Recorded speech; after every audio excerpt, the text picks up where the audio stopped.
सरकार ने जब बजट 2020 में न्यू टैक्स रिजीम को लागू किया तो लोग इसे अपनाने से कतरा रहे थे, क्योंकि उस समय न्यू टैक्स सिस्टम के मुकाबले ओल्ड टैक्स सिस्टम सबसे बेहतर और फायदेमंद लग रहा था। क्या यादगार होने वाला है अगला बजट?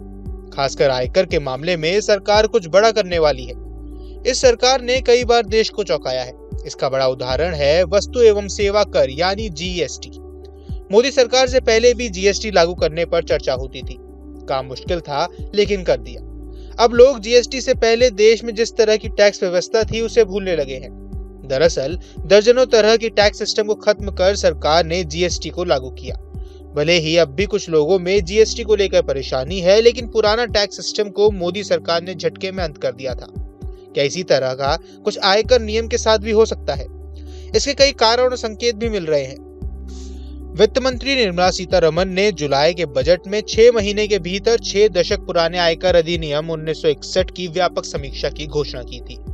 जहां तक आयकर में बदलाव की बात है तो हाल ही में वित्त मंत्री निर्मला सीतारमण ने कहा कि देश में 65% से ज्यादा करदाता न्यू टैक्स रिजीम को अपना चुके हैं, यानी हर 3 में से 2 लोग न्यू टैक्स रिजीम के तहत आयकर फाइल कर रहे हैं। इस डेटा में पिछले 1 साल के दौरान ज्यादा बदलाव आया है, क्योंकि सरकार ने जब बजट 2020 में न्यू टैक्स रिजीम को लागू किया था तो लोग इसे अपनाने से कतरा रहे थे, क्योंकि उस समय न्यू टैक्स रिजीम के मुकाबले ओल्ड टैक्स सिस्टम ज्यादा बेहतर और फायदेमंद था। लेकिन अब सरकार का फोकस न्यू टैक्स रिजीम पर है, इसलिए उसमें लगातार बदलाव किए जा रहे हैं, जबकि ओल्ड टैक्स रिजीम ज्यों की त्यों वहीं की वहीं बनी हुई है। पिछले साल जुलाई में बजट के दौरान सरकार ने न्यू टैक्स रिजीम के तहत स्टैंडर्ड डिडक्शन को 50,000 रुपए से बढ़ाकर 75,000 रुपए तक कर दिया था, लेकिन ओल्ड टैक्स सिस्टम में अब भी स्टैंडर्ड डिडक्शन की लिमिट 50,000 रुपए है। इसके अलावा न्यू टैक्स स्लैब में भी बदलाव किया गया, जो आयकर दाताओं को अब आकर्षक लग रहा है। सरकार की कोशिश है कि लोगों के पास एक सहज आयकर सिस्टम हो, जिसे लोग आसानी से अपनाएं और उसे महसूस करें। साथ ही उस बदलाव पॉजिटिव मैसेज जनता में जाए और उससे दूरगामी परिणाम। इस बार भी बजट में सरकार का फोकस न्यू टैक्स रिजीम पर ही है और आर्थिक आकर्षक और लाभदायक बनाने पर रह सकता है। रिपोर्ट्स के मुताबिक मानक कटौती की सीमा को 75,000 से बढ़ाकर 1 लाख करने की संभावना है। इसके अलावा 20% टैक्स रेट के दायरे में भी 12 से 15 लाख रुपए की आय बढ़ाकर 12 से 20 लाख रुपए तक किया जा सकता है। ये बदलाव खास तौर पर उन लोगों के लिए राहत लेकर आएगा जिनकी आय 15 से 20 लाख रुपए के बीच में है। फिर तो ओल्ड टैक्स रिजीम से और भी tax payers new tax regime में शिफ्ट हो जाएंगे, जिससे ओल्ड टैक्स रिजीम की लोकप्रियता और घट जाएगी और इसका सीधा फायदा न्यू टैक्स रिजीम को होगा। रिपोर्ट्स में यह भी संभावना जताई जा रही है कि मोदी सरकार अपने फैसले से चौंकाने के लिए जानी जाती है। फिर कहीं सरकार पुरानी टैक्स प्रणाली को ही न समाप्त कर दे, क्योंकि अगर 80% से ज्यादा लोग न्यू टैक्स सिस्टम अपना लेते हैं तो फिर सरकार को ओल्ड टैक्स रिजीम को खत्म करने का विकल्प भी मिल जाएगा। वहीं एक्सपर्ट्स मान रहे हैं कि सरकार चाहती है कि सभी लोग न्यू टैक्स रिजीम को अपना ले और उसके बाद वो टैक्स बचाने के लिए जो निवेश करते हैं उसे सही जगह सही रिटर्न के लिए स्वतंत्र होकर निवेश करें।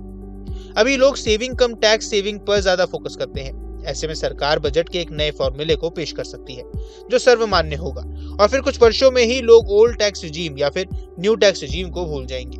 जिस तरह से जीएसटी आने के बाद लोग पहले की इनडायरेक्ट टैक्स व्यवस्था को भूल चुके हैं। टैक्स स्लैब में हो सकता है बदलाव। सरकार नई टैक्स व्यवस्था के तहत आयकर स्लैब में और बदलाव करने पर विचार कर सकती है।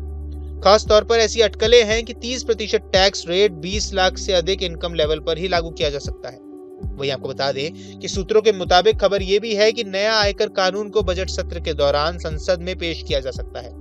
यह एक नया कानून होगा, न कि मौजूदा अधिनियम में संशोधन। फिलहाल कानून के मसौदे पर विधि मंत्रालय विचार कर रहा है और बजट सत्र के दूसरे हिस्से में इसे संसद में पेश किए जाने की संभावना है।